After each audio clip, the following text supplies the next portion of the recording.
Africa. Why Indigo has sued Mahindra and how some of the trademark battles make no sense at all. And scientists say that they have created an invisibility cloak. We'll discuss the headlines first.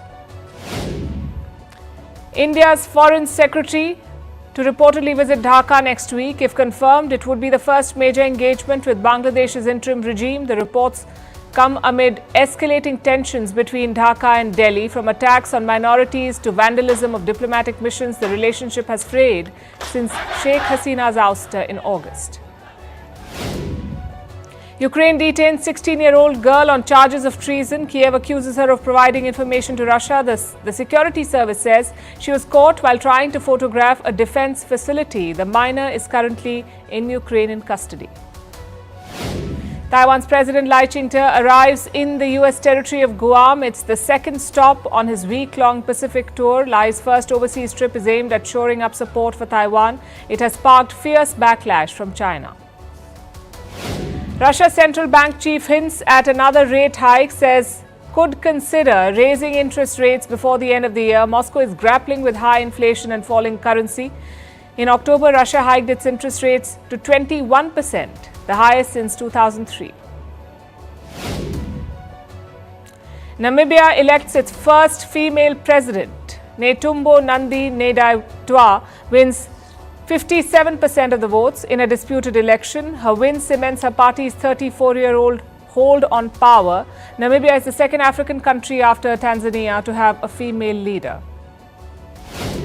And Tokyo proposes 4-day work week for government staffers. The move is part of a nationwide push to encourage parenthood. Japan has the world's second oldest population and is struggling with a low birth rate. Tokyo thinks a smaller work week will help citizens raise children.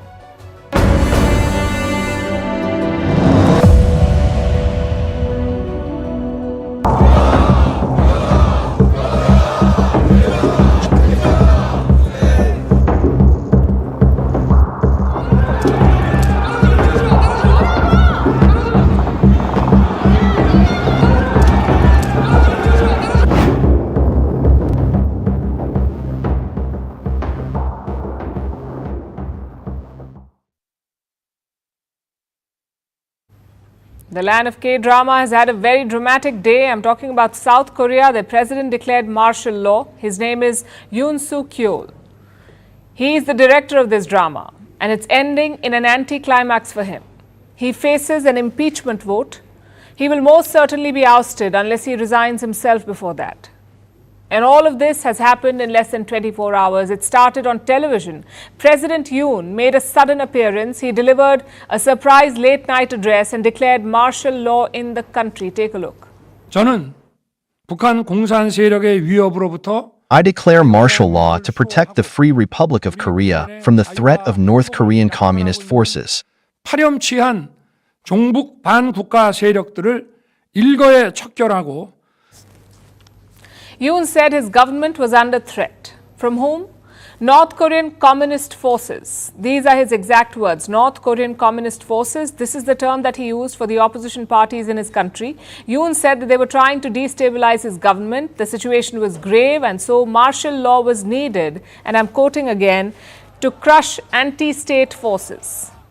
But it quickly became clear that this was an exaggeration and an excuse. There was no new threat from North Korea. The issue was domestic politics. So protests began, even as the military was starting to move in to take control of South Korean institutions.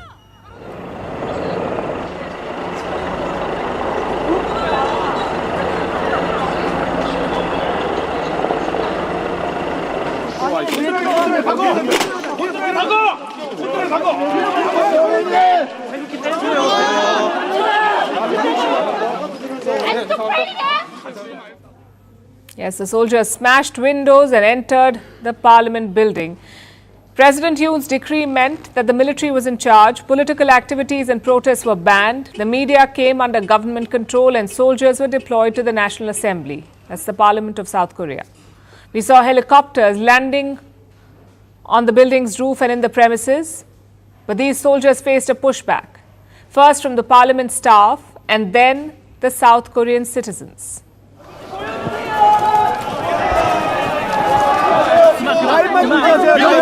밀지 마요.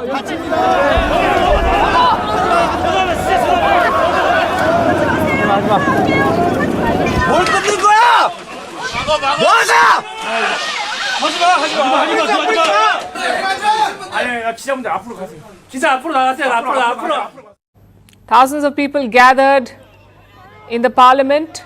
They defied the martial law and started protesting. President Yoon was under fire and the opposition was quick to mobilize. 윤석열 대통령의 President Yoon Suk Yeol's illegal, unconstitutional, and anti-citizen declaration of martial law. 계엄 선포. And it wasn't just the opposition. Yoon's own party turned against him. Leaders from both ruling and opposition parties rushed to the parliament. They too defied the military and forced their way into the building. Some lawmakers even climbed fences to reach the voting chamber.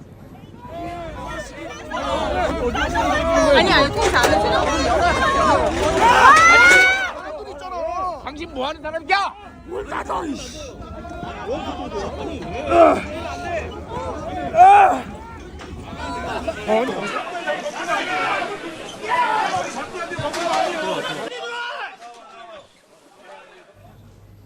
By 1 a.m. local time, 190 lawmakers were present in the chamber to put Yoon's decision to vote. The outcome was unanimous. Martial law was struck down.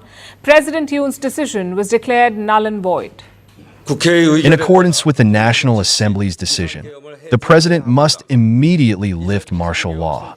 The declaration of martial law is now invalid. 비상계엄 선포는 무효입니다. It was a spectacular failure for Yoon, one that could potentially end his political career. He was desperate to secure power. But what led to this desperation? What drove him to take such an extreme step? Yoon was elected in May 2022. Since then, he's been having a tough time. He doesn't have a parliamentary majority. His wife, the First Lady, is mired in corruption scandals. Yoon was increasingly under pressure and getting weaker by the day. The martial law was an act of desperation. It would have rendered the parliament useless and given Yoon sweeping powers. But the move boomeranged. So what happens now? What happens next? Members of Yoon's cabinet are already offering their resignations. The opposition has issued an ultimatum to the president: resign or we will impeach you. That is their message. Meanwhile, protests are still on across multiple cities in South Korea. Protesters are calling for Yoon's arrest. 계엄을 해제한다 해도 Even if martial law is lifted, he cannot avoid treason charges. It was clearly revealed to the entire nation that President Yoon could no longer run the country normally. 자리에서 He should step down, resign immediately. This is the mandate of the people. 국민의 명령이다. The impeachment vote is on Friday. If the lawmakers approve the motion, it will go to a constitutional court. A bench of 9 judges will hear this case. 6 of these judges must vote yes for the impeachment to stand. And if that happens, President Yoon will be removed from office. Although he won't be the first president to face impeachment, but his exit could be the most humiliating one yet.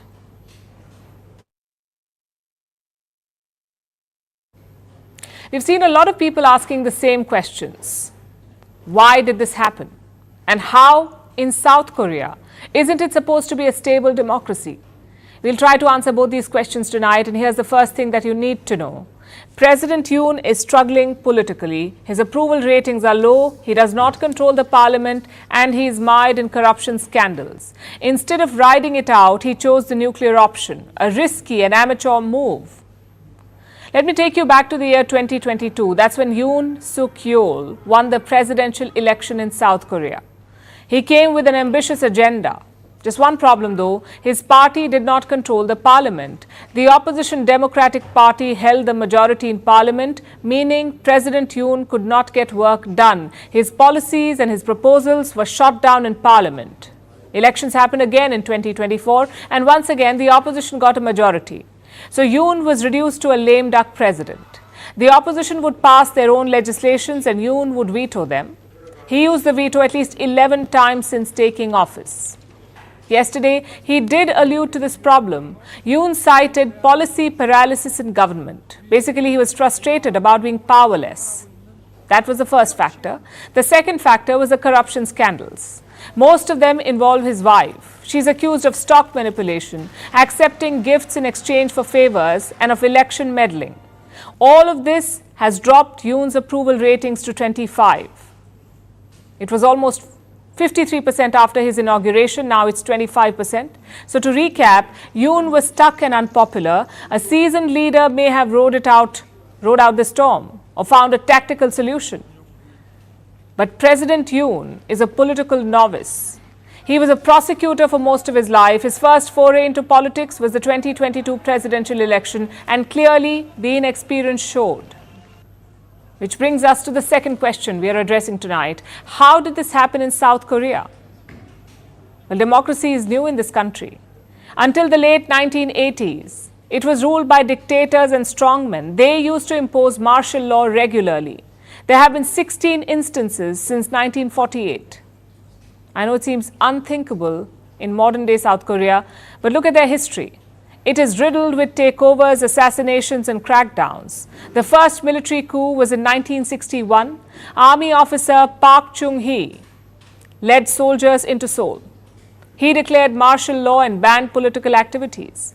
Park went on to rule for almost 20 years. The second coup was in 1979, less than 2 months after Park's death. Another general led soldiers and tanks into Seoul. That's 2 military takeovers in 7 decades. Even otherwise, South Korea's presidents have had troubled careers. Some have been overthrown, some have been jailed, a couple have been impeached, and one died by suicide. A lot of these presidents turned to martial law. Most of them gave the same reason as President Yoon: a supposed communist threat from North Korea. Now, we are not saying that Pyongyang is not a problem, but the last threat we saw was poop-filled balloons flying over the border. I'm sure that does not merit a martial law. And I know this one lasted only 6 hours, but for a lot of people it was traumatic because it brought back memories. They know what comes after martial law is declared. Critics get rounded up, politicians get arrested, protesters are brutally silenced. That's what happened in 1960. Korean students were protesting against South Korea's first president. He used martial law to suppress them. More than 180 people were killed in the crackdown that followed. The same thing happened in 1980. Citizens in the city of Gwangju protested against the president. In response, martial law was declared and some 200 people were killed. There are very painful memories for South Koreans here, and yesterday they briefly relived it. Last night, I happened to wake up from my sleep and came across the news. At first, I was scared and very confused. I kept thinking, what is going on? Is this something that could actually happen in this era? I couldn't sleep until the martial law was lifted because I was so frightened. It was an experience that I've only seen in movies, and I realized how much more serious it is than I had imagined. The current economic condition is difficult, and the fact that the president is causing such anxiety among residents makes the situation so much worse. But credit to them because they fought to protect their freedoms. Even in the dead of the night, they turned up. Protesters blocked military vehicles, opposition parties mobilized, and even Yoon's own lawmakers stood up to him. Clearly, South Korea was not about to hit rewind. Credit also to Korean officials. Until the 1980s, martial law could be declared unilaterally. No parliament approval was required. Korean politicians added that clause in the 80s. And that's how this crisis was averted. I wish I could say all's well that ends well. But this is a warning to South Korea and all other democracies. Never take your freedoms for granted. And keep strengthening your laws and institutions, because leaders like Yoon will always exist. Our best option is to be alert and build guardrails.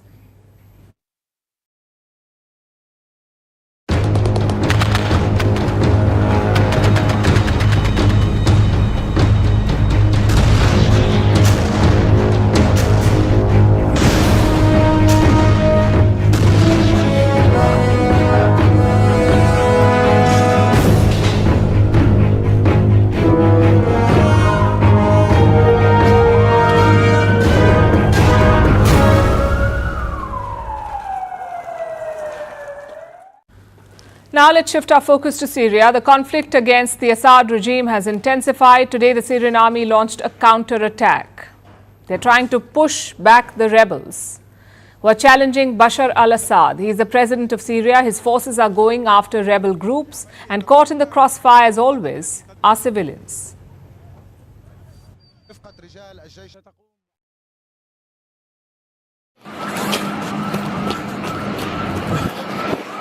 شباب المشفى 2/12 2/12 2024 اللحظات الأولى 2/12 2024 لحظة استهداف الطيران الحربي لدمشق الجانب. Those pictures are from a hospital in Idlib. It's a city in northwest Syria, a rebel stronghold. Russia has been bombing them. What you saw was the impact of Russian bombs. More than 24 civilians have died. Reports say the fighting has intensified in the last 24 hours. The rebels have captured at least 4 new towns. They're advancing towards Hama, a city in central Syria. But taking Hama is going to be difficult because here Assad's forces are pushing back hard, and aiding them is aerial support from allies like Russia. This conflict flared up last week, but it has been on for more than 13 years now. The Syrian civil war broke out in the year 2011. It began as an uprising against the Assad regime and morphed into a complex conflict. By 2014, multiple international powers were involved and terror groups exploited the chaos. That's when ISIS, or the Islamic State, took shape and captured territory. Soon ISIS became enemy number 1 for Assad. It hijacked the popular rebellion against the president, and it took 5 years of fighting to beat the ISIS. But peace was not restored in Syria. It still remains in a state of turmoil. The government does not control the entire country. There are regions where rebel groups hold sway, and they keep launching offensives against Damascus. The latest offensive was launched by a group called HTS, the Hayat Tahrir al-Sham. It split from the Al-Qaeda in 2016. Since then, it has grown both in resources and numbers. The group has recruited other opposition forces, and it is now testing Assad's grip on power. This escalation will draw in regional players like Iran. Tehran is a key backer of Bashar al-Assad. When rebels took control of Aleppo earlier this week, Tehran responded swiftly. Their foreign minister flew down to Damascus, the Syrian capital. Iran also sent militia forces to support the Assad regime. And now Tehran is considering direct involvement. It says it is ready to send Iranian troops in Syria. Their foreign minister has said this, the Iranian foreign minister. He says that if Assad sends a request for troops, Tehran would consider it. Iran's arch rival is also being pulled into the conflict. I'm talking about the United States of America. The US carried out a strike yesterday. The Americans are calling it a self-defense strike. They have a military base in eastern Syria. It's called Euphrates, like the river Euphrates. American forces say their military base came under attack. Rockets fell near it and mortars were fired at American forces. We're still assessing who is operating these weapons, but do know that there are Iranian-backed militia groups in the area that have conducted attacks on MSS Euphrates in the past. There are also Syrian military forces that operate in the area. So who was operating these weapons? Washington did not say who was behind the attack, but both Assad's forces and Iranian fighters operate in this area, so it could have been any or both of them. The Americans neutralized multiple rocket launchers, mortars, and a military tank deployed near their base, so they're clearly stepping into this conflict. And when the Americans enter, how can the Russians stay on the sidelines? Just like Iran, Russia is a key ally of Assad. It has provided military support to the regime since 2015. Last week, when the clashes with rebels broke out, the Russian Air Force was pressed into service. Moscow is pledging unconditional support to Assad. It is also using this conflict to gain diplomatic edge. Russia has also made a big claim. It says the Ukrainians are supporting the rebels in Syria.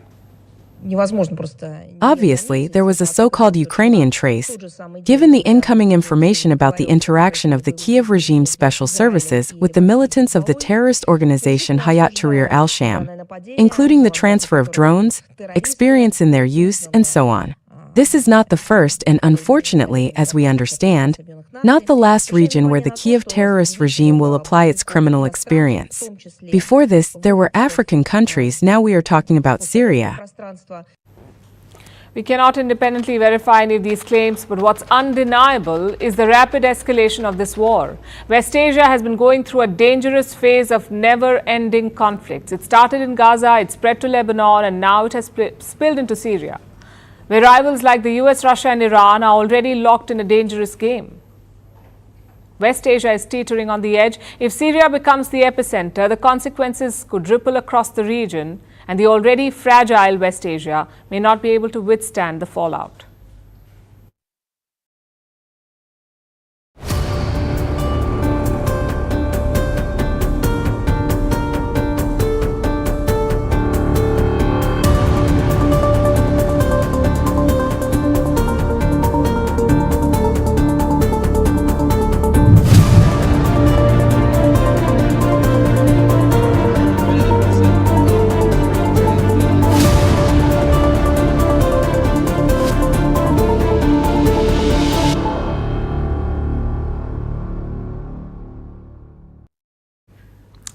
Yesterday's joke on the show was about Justin Trudeau, on how Trump taunted him. Trudeau was in Florida to meet the president-elect. He wanted to discuss tariffs with Donald Trump, but Trump refused to budge.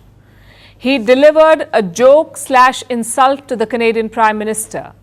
Trump said to Trudeau, if you can't pay the tariff, just join the United States, become our 51st state. Apparently, Trudeau laughed nervously at this. His ministers also called it a joke. But with Donald Trump, who knows? This is a man who tried to buy Greenland from Denmark, who suggested drinking bleach to cure the Wuhan virus, so nothing is off the table. Trump also posted this picture on social media. It's an AI-generated image. It shows him standing over Canadian mountain ranges. And look at the caption, "Oh, Canada." Could Donald Trump be hinting at something here? Well, his joke does have some history. There's a Wikipedia page on Canada joining the US. A few Canadian parties have pushed for this merger, but none of them really took off.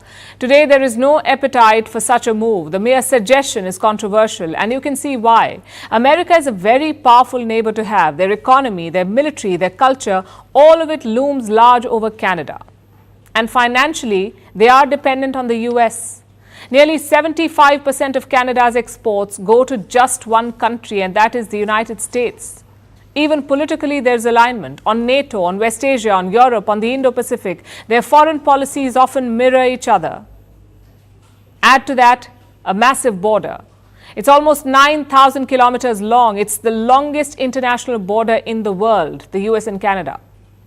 Most Canadians live near this region. The north is too cold and often uninhabitable, so 80% of all Canadians live within 160 kilometers of the US border. Hence this worry of being gobbled up by the US. And it's not a recent concern. It dates back to the 18th century, to the Revolutionary War against Britain, sort of like America's war for independence. During this war, the US Army tried to invade Canada. Back then, Canada was occupied by Britain, so British soldiers beat them back. Another attempt was made through America's first constitution. It was adopted in 1777, and it invited Canada to join the United States. No strings attached. But again, the British rulers rejected it. Years later, in 1812, the US invaded again, and once again the British beat them back. They also burnt the White House for good measure, which pretty much settled the debate. But in the 1980s, it emerged once again. The reason was not an invasion or a political document. It was a free trade agreement. Canada and the US were discussing a trade deal in 1988. Canada's Conservative Party supported this deal, but the Liberal Party did not. That's the party of the Prime Minister, Justin Trudeau. It was led by a politician named John Turner back then. He said a trade deal would dilute Canada's sovereignty, that it would eventually reduce Canada to the 51st state of America. Listen to this. I will not let this great nation surrender its birthright. I believe that Canadians are not going to vote for Brian Mulroney, a man who would be governor of a 51st state. They are going to vote for John Turner, a man who wants to be Prime Minister of Canada. A lot of people shared this view, including the New Democrat Party, which is the party of Jagmeet Singh. So did a number of activists and political commentators. But the Conservatives prevailed in 1988. They signed that free trade agreement with Washington, D.C. And as it turned out, Canada is still a country. But let's come to present day. Donald Trump's joke about Canada is not new. His advisors say that he used the same line in his first term as well. He also followed that up with tariffs. Back then, Justin Trudeau responded in kind. He imposed tit-for-tat tariffs on US imports. But this time he's a lot weaker. If not, he could have actually stood his ground. I mean, just look at the numbers. The Canadian border made up just 0.08% of all drug seizures by US officials. Only 0.08%. Same with illegal migrants. American officials caught 23,000 migrants at the Canadian border for the entire year. 23,000, which makes up just 1.4% of the total. So the fact is that Trump is exaggerating the threat from Canada. His tariff threat is simply unfair. But to question that, you need strong footing. You need a decisive and a popular leader. You also need a diversified economy that can sustain pressure. Canada does not have any of that. What they do have is Justin Trudeau. Unless Canadian exporters start talking about Khalistan, don't bet on him to protect them.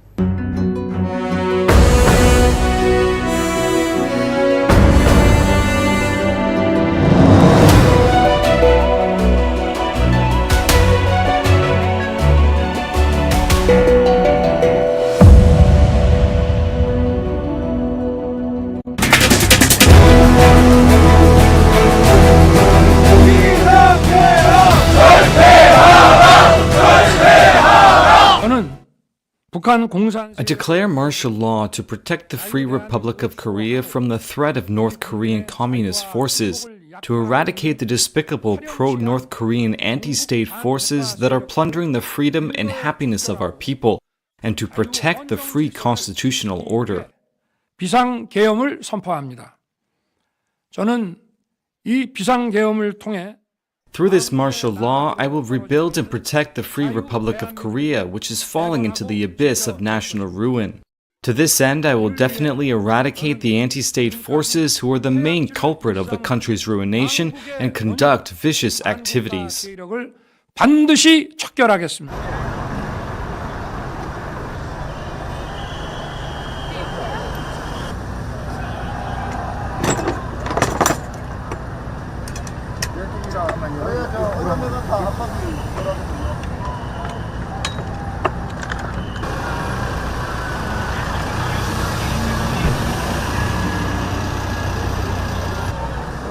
지금 과장님 지금 이불 앞에 국회도로가 완전히 점거됐습니다.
Speaking of Khalistanis, they nearly struck again in India.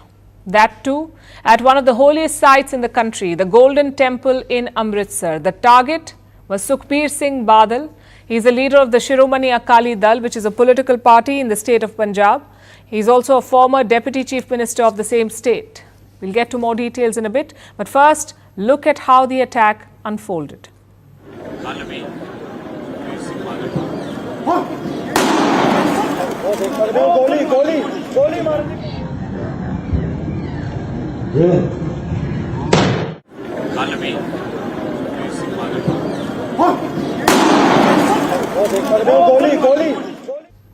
Doesn't get closer than that. The attacker managed to take out the gun. He also pointed it at Sukhbir Singh Badal, but his security detail intervened at just the right moment. As a result, the gunman could only fire into the air. First of all, kudos to that official. His quick response avoided bloodshed. And what about the gunman? He was apprehended by the crowd. He was handed to the police. His identity has now been revealed. His name is Narayan Singh Chora, a 68-year-old Khalistani. In the 1970s, he was a student at the Sikh Missionary College in Amritsar. That's where he was reportedly radicalized. In 1982, he founded the Akal Federation, which was a group of Khalistani hardliners. And in 1984, he traveled to Pakistan. This was after the military operation at the Golden Temple. Indian officials say Chora was trained in Pakistan. He went on to form the Khalistan National Army. He was also linked to Babbar Khalsa International. Now, both of these are terror groups. From Pakistan, he smuggled weapons and explosives into India, and in the 1990s, he returned to Punjab. From there, he took part in militant activities again. And I know what you're thinking at this point. How was this man not in jail? Well, he was. Chora has served multiple stints in prison. In 1995, in 2004, and then again in 2013. He has faced charges of terrorism and waging war against the state, yet each time he was acquitted. Chora does have more cases pending against him, but he was released on bail in 2022. Now, this whole episode raises a number of questions, like why did the charges against Chora never stick? And why wasn't Badal better protected? This is a leader with Z+ security cover. That's the highest that India can offer, Z+. Yet an assassin simply walked up to him. Plus, Badal's visit was not out of the blue. He was at the Golden Temple for a religious commitment. Sikh authorities had asked him to serve punishment. Punishment for what? For mistakes committed when his party was in power. That's from 2007 to 2017. So Sukhbir Singh Badal had to stand guard outside the temple. That was his religious punishment. Everyone in the media and the state knew about it. Yet the security breach happened.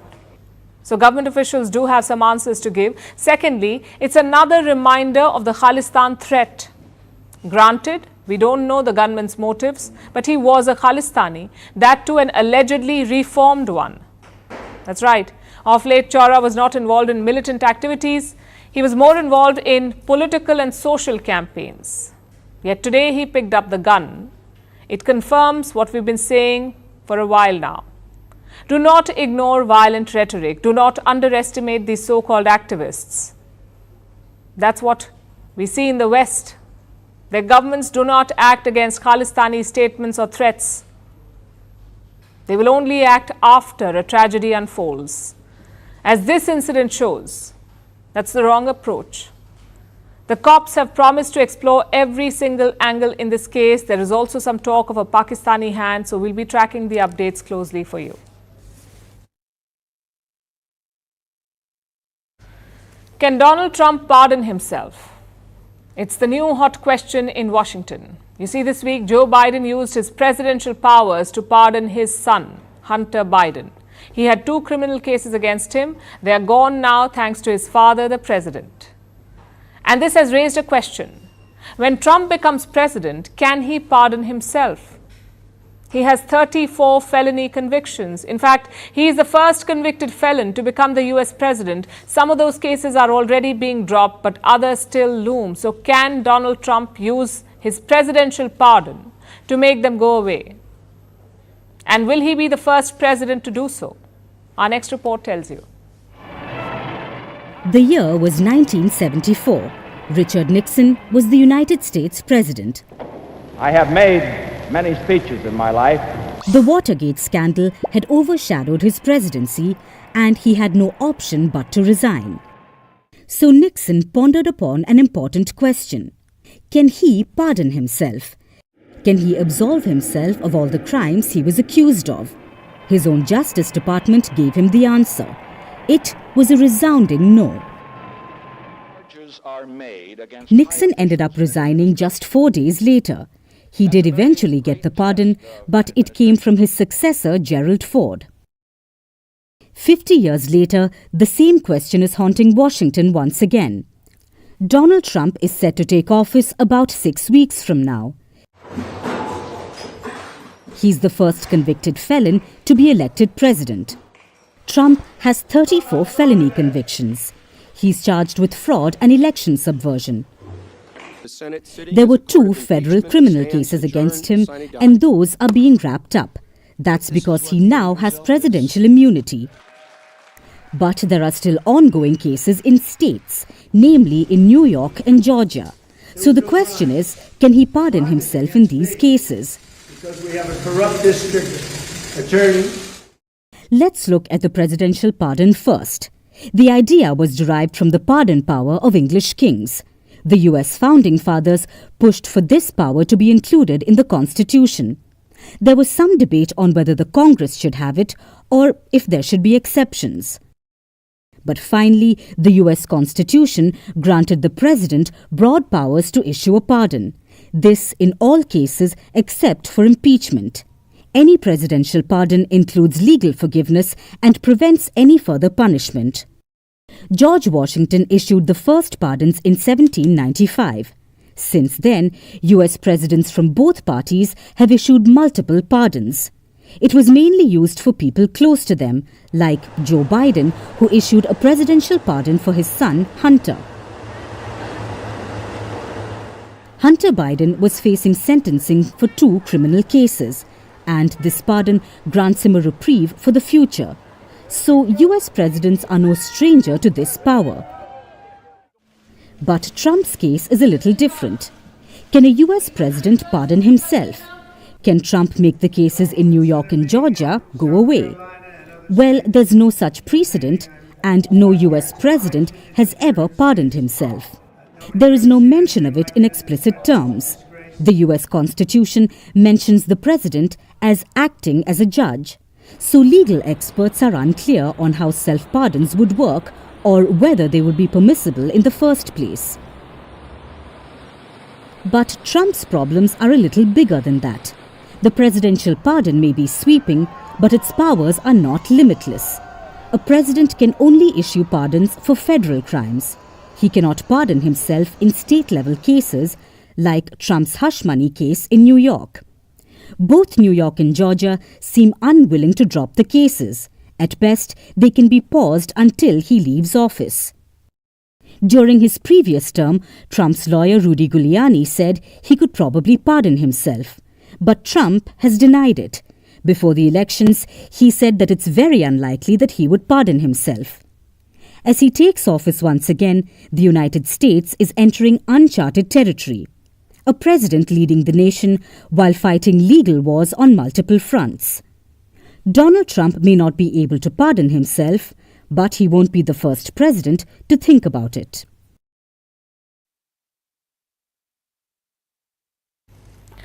Now let's turn our attention to Georgia, a country of less than 4 million people, which is witnessing dangerous but momentous times. Tensions have been brewing for months due to a widening political rift between the pro-Russian government and pro-Western Georgians.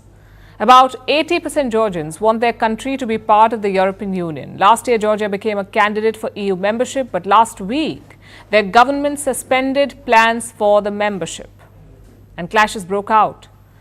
For 6 nights in a row, tens of thousands of Georgians have converged on the parliament, and the police have cracked down. But protests are only growing. Nearly 300 protesters have been detained so far, and an opposition leader has been arrested. But neither side plans to back down. Is there a way out of this constitutional crisis? Here's a report. This is Rustaveli Avenue, the broad central avenue that runs past the Georgian parliament in the capital Tbilisi. Night after night, it has been flooded with tens of thousands of people, so much so that there's barely space to move. People are coming draped in flags, the blue and gold of the European Union and the red and white of the St. George's Cross. Whistling, clapping, blowing vuvuzelas, cracking fireworks.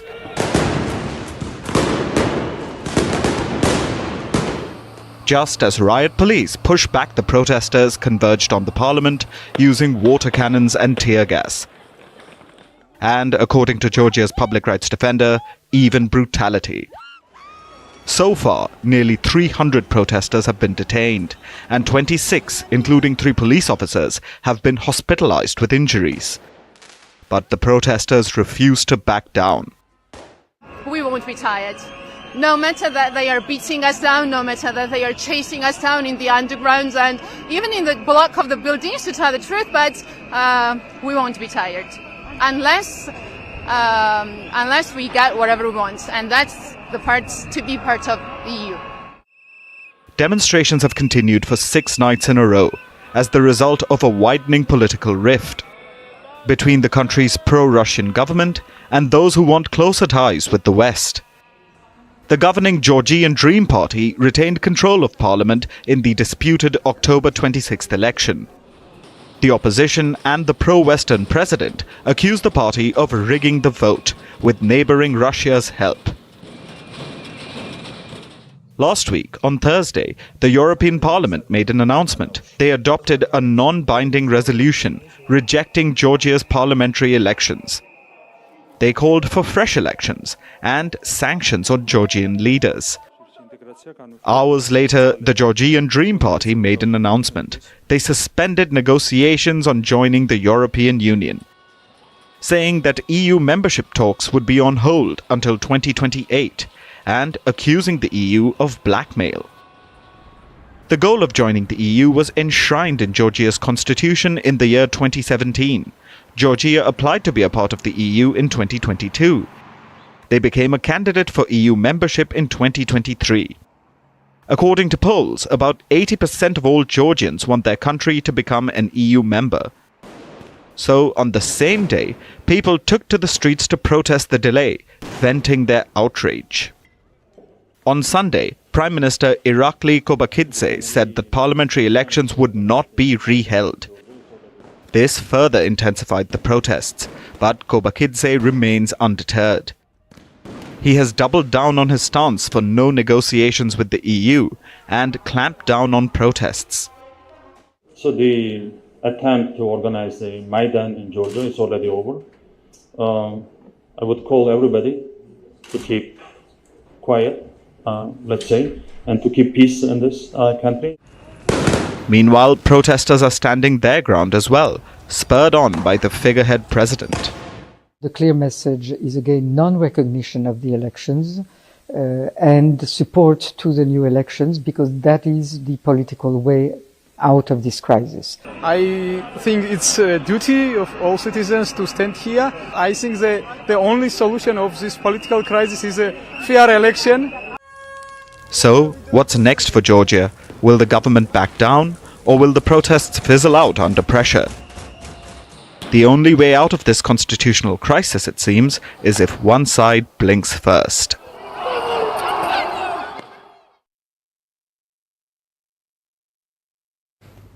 Our next story is from Africa, from the nation of Angola in the south. Angola is hosting a special guest, US President Joe Biden. It is Biden's first visit to Africa during his presidency. In fact, it's the first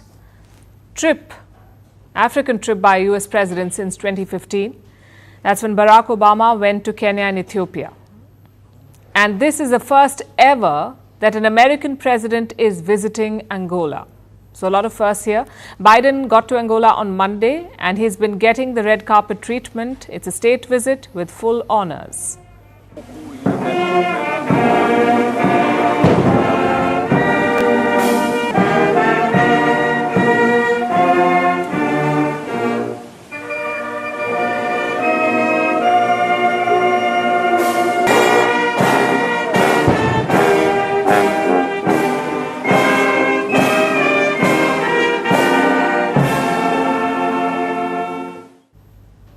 Yesterday, Biden met his Angolan counterpart, President João Lourenço.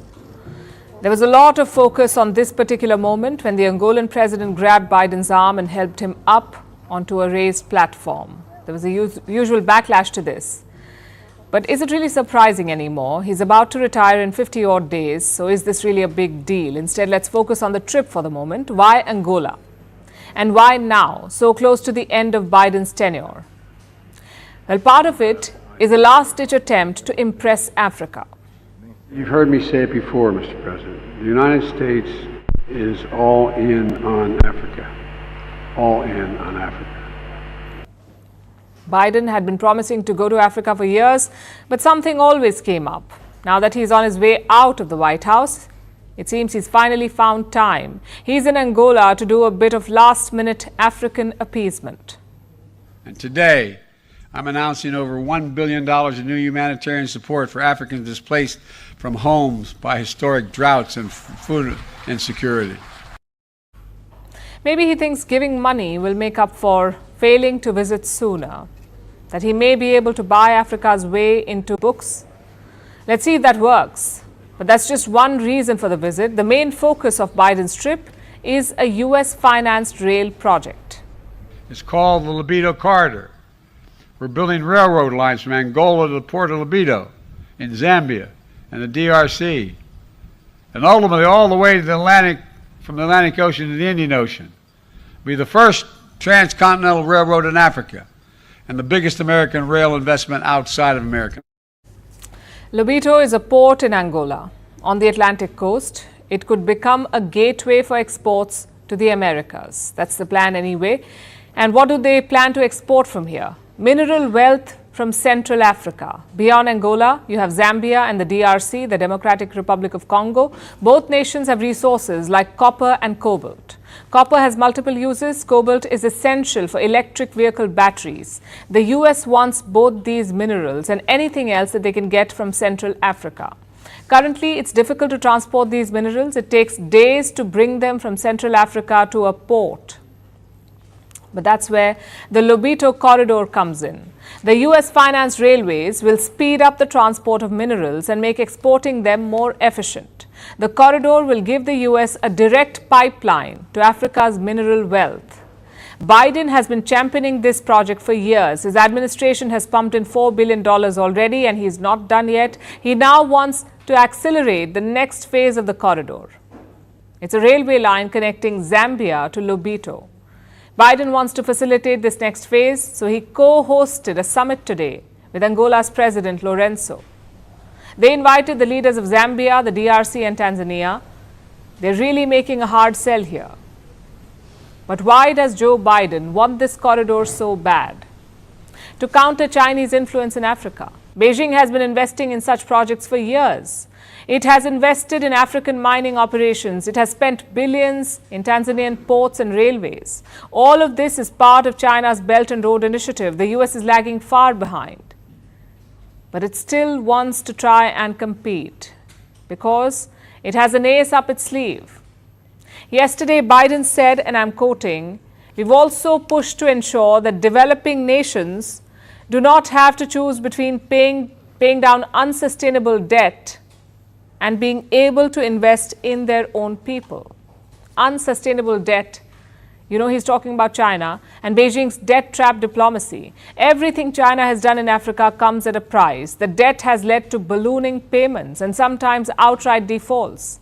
Zambia defaulted on its debt in 2020, and now Joe Biden is courting the very same country. Clearly, the US is trying to wean African nations away from China. But will the Lobito Corridor be enough to convince them? Or is it too little too late? We'll find out in the months ahead.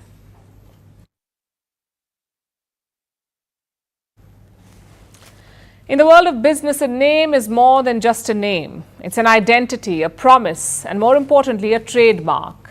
But what happens when two companies claim the same identity? They go to war.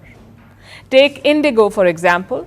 It's India's largest airline by fleet size. It controls 63% of the market share, and now it has filed a case against Mahindra Electric Automobile Limited, the EV subsidiary of automaker Mahindra. And why is an airline suing an automaker? Indigo says it's about trademark infringement. The bone of contention is a two-character code, 6E. You see, 6E is Indigo's call sign. That means all Indigo flights are identified by this code, 6E, plus it is part of their overall branding. There are 6E menus for flights, 6E experiences, 6E loyalty programs. Basically, 6E is the cornerstone of Indigo's branding. The airline secured this trademark in 2015. It allows Indigo to use 6E for various purposes. And where does Mahindra come in? On November 26, they launched 2 new EV cars in India, Mahindra XEV9e and Mahindra BE6e. Now, Indigo has a problem with the second one because it uses 6e. Indigo says this infringes on its already established trademark. So the airline has moved court. And what does Mahindra have to say? The automaker says its branding is BE6e and not 6e alone. Plus, it has already registered BE6e as a trademark, so Mahindra has the right to use it for its vehicles. The next hearing is on December 9th. We don't know how the case will play out, but Mahindra's argument is quite simple. There is no conflict of interest. One is an airline, the other is an electric vehicle. It's not like customers will be confused, which seems like a fair point. But this is not the first such case. Across industries, companies battle fiercely to protect their trademarks, even from unrelated businesses. Take Louis Vuitton, for example. It's a luxury fashion house. In 2015, they sued a South Korean fried chicken restaurant. Why? Because of its name, Louis Vuitton Duck. Now, LV said the name dilutes their brand. It's absurd, high fashion versus fried chicken, but apparently brand reputation is everything, and Louis Vuitton ended up winning this case. The owner of this restaurant had to pay them. Then in 2023, another bizarre case came up. Energy drink company Monster Energy sued Pokemon in Japan. The lawsuit was against the use of the word monster. You see, Pokemon is an abbreviation. The full form is Pocket Monsters. In Japan, the franchise goes by its full name. Monster Energy had a problem with that. It said people may confuse Pokemon with their company. Again, weird logic. And obviously, it did not fly in Japan. Japanese officials rejected this claim. And if you thought this was weird, look at the next one. In 2004, Microsoft filed a trademark complaint against a teen named Mike Rowe. M-I-K-E-R-O-W-E, Mike Rowe. He had set up a website, mikerosoft.com. It was a pun on his name, but the tech giant was not amused. They said the phonetic resemblance infringed its trademark. The case was settled outside court. But it shows you how far companies go to protect their brands. We say if they spent half as much energy and effort to improve their products, the consumers would be happier. Do you know anyone who flies Indigo because their branding is 6E? Consumers want flights on time, clean seats, decent food, and supportive staff, 6E or not. And trademarks were designed to protect brands from unfair competition. And yes, companies must protect their trademarks, but how far is too far? Battles over trademark often lead to aggressive enforcement, even in cases that seem trivial. Companies may win the battle in court, but they often don't play out well in the court of public opinion.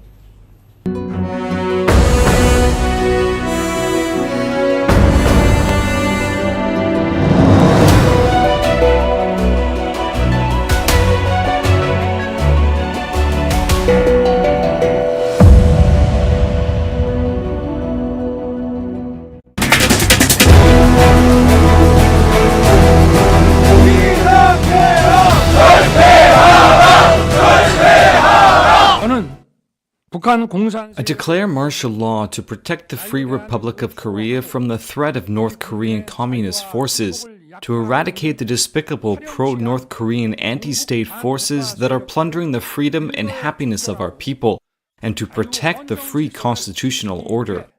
비상계엄을 선포합니다. 저는 이 비상계엄을 통해 Through this martial law, I will rebuild and protect the Free Republic of Korea, which is falling into the abyss of national ruin. To this end, I will definitely eradicate the anti-state forces who are the main culprit of the country's ruination and conduct vicious activities. 반드시 척결하겠습니다.